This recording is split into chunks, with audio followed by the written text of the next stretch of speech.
बच्चू कडूच्या या लढ्याला पाठिंबा देण्यासाठी मी मुद्दाम आलो। तुम्हाला कल्पना 5 तारखेला वळणीच्या डोममध्ये 2 बंधूंचं मिलन झालं। त्यानंतर आम्ही मीराबाई, त्यानंतर काल गिरण गावाचा आमचा मोर्चा झाला आणि आज बच्चू भाऊंची जी काय भारतासारखी एक शेतकऱ्याची माझी दिंडी आहे ती स्वतःच्या न्याय हक्कासाठी आहे, प्रामाणिक हक्कासाठी आहे आणि ती त्यांचा हक्क त्यांना मिळाला पाहिजे यासाठी ते लढताय।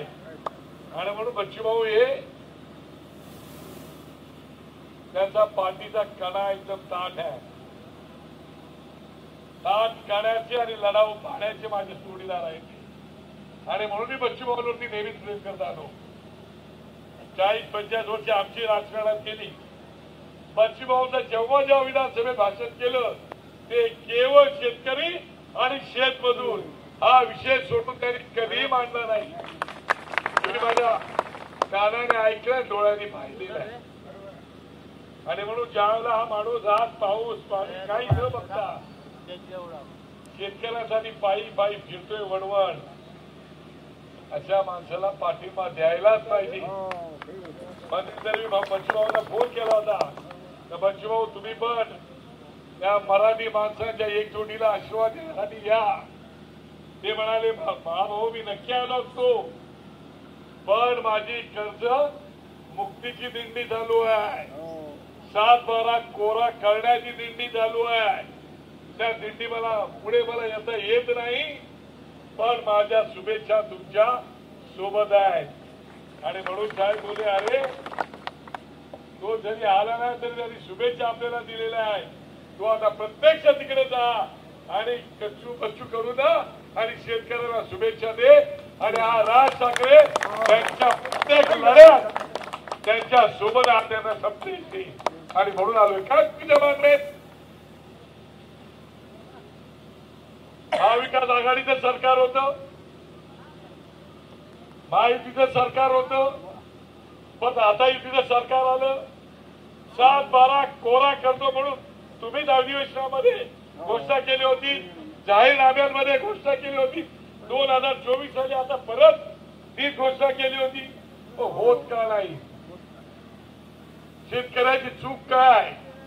म्हणजे मतांसाठी तुम्ही लोकांना मूर्ख समजता। म्हणून मी नेहमी एक गोष्ट सांगतो, मुद्दाम गोष्ट तुम्हाला सांगणार आहे। एक पुढारी असतो, तो पुढारी असा रात्रीचा म्हणजे गावामध्ये निवडणूक असते, निवडणुकीच्या सभेला जातो, रात्रीची वेळ असते, सभेला उभा राहतो, तो भाषणात म्हणतो अरे बाबा तुमच्या गावाला येताना मला एवढा त्रास झाला पण काय हरकत नाही, आता या ठिकाणी बच्चू भाऊ उभे आहेत, हा आमच्या पक्षाचा माणूस आहे, याला तुम्हाला निवडून द्यायचं आहे, तुम्ही देणार की नाही निवडून? ते गावची लोक म्हणाले जाऊ नये आम्ही बच्चू भाऊना निवडून देतो, नाही बच्चू भाऊना निवडून द्यायचं। बोले हो बच्चू भाऊना देणार आहे, पण मी आज तुम्हाला सांगतो मी राज्याचा वित्त मंत्री आहे, फायनान्स मिनिस्टर आहे। तुम्हाला तुम्ही जे मागितले नाही ते मी तुम्हाला द्यायला आलोय। लोक पण जरा वापीची वेळ आक्षेपित होतात की अरे आम्ही काय मागितले नाही आणि काय देणार आम्हाला। तुम्ही चिंता करू नका, तुमच्या गावाला जी एक नदी आहे ना त्या नदीवरती मी पूल बांधून देणार आहे। त्या लोक एकदम शांत, काय बोलत नाही, टाळ्या वाजवत नाही। काय झालं? मी राज्याचा मंत्री आहे, चावी माझ्या हातात आहे, नदीवर पूल बांधून देणार आहे। तर तुम्हाला माहिती रात्रीच्या वेळा गावा खेड्याकडे आपलं थोडंसं चालतं, एकदम एक शेतकरी उठला मला ओ मंत्री महोदय तुम्ही बोलता म्हणून नाही पण आम्ही बच्चू भाऊला निवडून देणार आहोत, पण तुम्हाला माहिती नाही का? तुमचं काय आमच्या गावाला नदीच नाही। मी तसं सांगायला आलेलो नाही बच्चू भाऊ, तुम्ही ज्या 17 मागण्या केल्या त्या अत्यंत योग्य आहेत।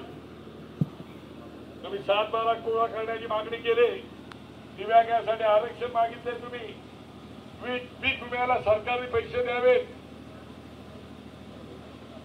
हा पेरणीचे कापणी ते द्यावे, शेतीमालाला जास्तीत जास्त भाव द्यावा, वीज तुम्ही द्यावी दिवसाची, एवढ्या योग्य मागण्या 17च्या 17 मागण्या. आणि म्हणून या मागण्या अत्यंत योग्य. काल मी तुमचं पॉम्पलेट होतं ना, ते साहेबांना रात्री 1 तास साहेबांकडे बसलो होतो, मला फोन लावून देणार होतो, तर तेवढं त्यांचा एक फोन आला, ते निघून गेले. ते सगळं पॉम्पलेट तुमचं वाचलं, 7-12 कोरा वगैरे. तेव्हा नंतर मला बंचूला फोन लावून दिली, बंचूशी बोलत सुद्धा. आणि मग अशा प्रकारची ही जी लढाई आहे, ही लढाई तुमच्या हक्काची आहे, सन्मानाची आहे. आणि त्या लढाईला आमच्यासारख्या कार्यकर्त्यांनी सहभागी व्हायला. मी पण शेतकरी आहे, मी रायगडमधला शेतकरी आहे, मी पूर्ण शेतकरी आहे. जमीन जुमला सगळ्या गावाकडे. मुंबईत जन्म झाला तरी आई वडिलांनी शेती करायला शिकवलं. आणि म्हणून मला वाटतं की अरे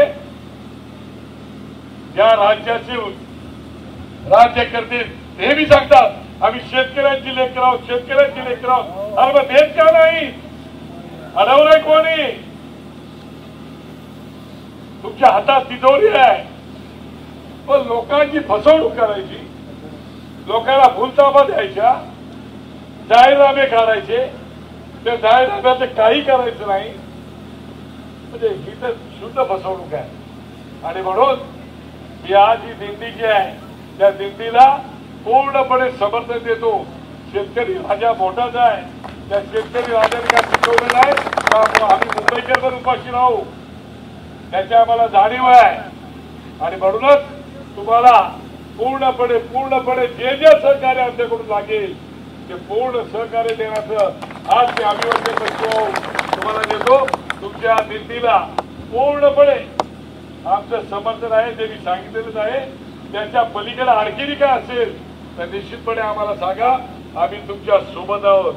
हे असंच आश्वासन नाही देत आहोत आम्ही, हे अत्यंत प्रेमाने, प्रामाणिकपणे, निस्वार्थी बुद्धीने. तुम्ही कोणत्याही पक्षाचे का असाना, तुमच्या टॅगलाईन मध्येच आहे, तुम्हाला कोणाला मतदान करायचं त्यांना मतदान करा, पण या वारीत सहभागी व्हा आणि शेतकऱ्याचं कर्ज माफ करा.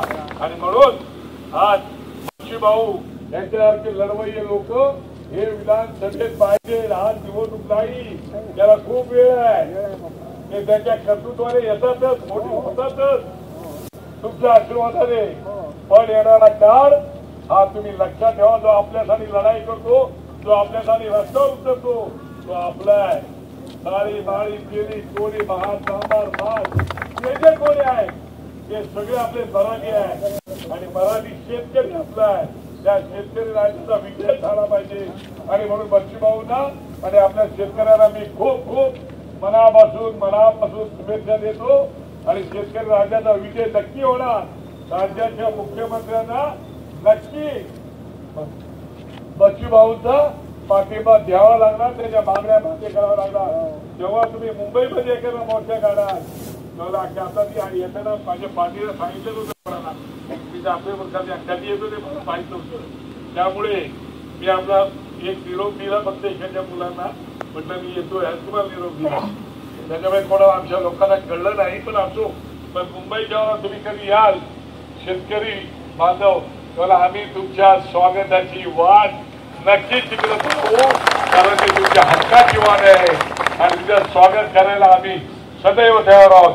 तुम्हाला मनापासून बच्चूभाऊ आई जगदंबेसाठी प्रार्थना करतो की तुम्हाला उदंड आयुष्य मिळो आणि माझ्या शेतकऱ्याला उदंड आयुष्य मिळो आणि त्याच्या मनातल्या सगळ्या इच्छा पूर्ण होत. धन्यवाद.